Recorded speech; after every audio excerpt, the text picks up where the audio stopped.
So now let's see how we can collaborate simultaneously on a document and use chat feature to actually communicate while we're collaborating.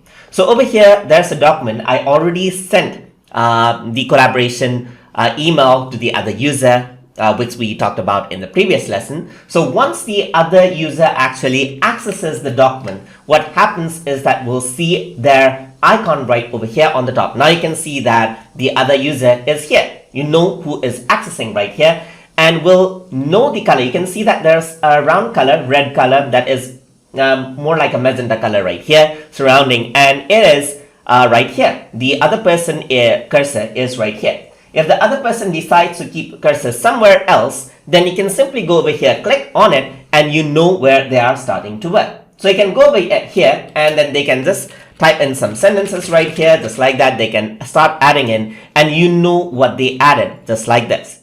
If you were to click on the version history, you know who made the changes. So right now, you can see that the current version is the change right over here. You can go and see that this highlighted area is the change made by the other user, just like that. And this is the change, the previous version of the document, which I actually work with. So you can just go back right here. They can start making the changes right over here in between, just like this, as you can see. And you can just click here and find out where they are. So you're somewhere here, you want to see where they're working, you can see right here. If you want to initiate a communication while you're working, you can simply go over here on to show chat and say something like, hi there, just like this.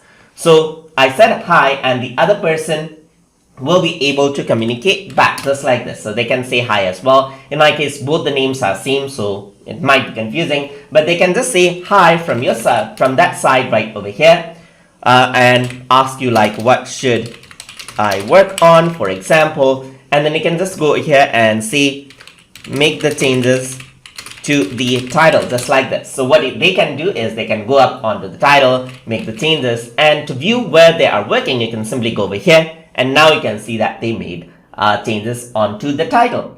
And that is how you can collaborate simultaneously inside of a Google Docs document, and then use the chat feature to communicate and work effectively. So if you guys learned something as always, please like, comment, share, and subscribe.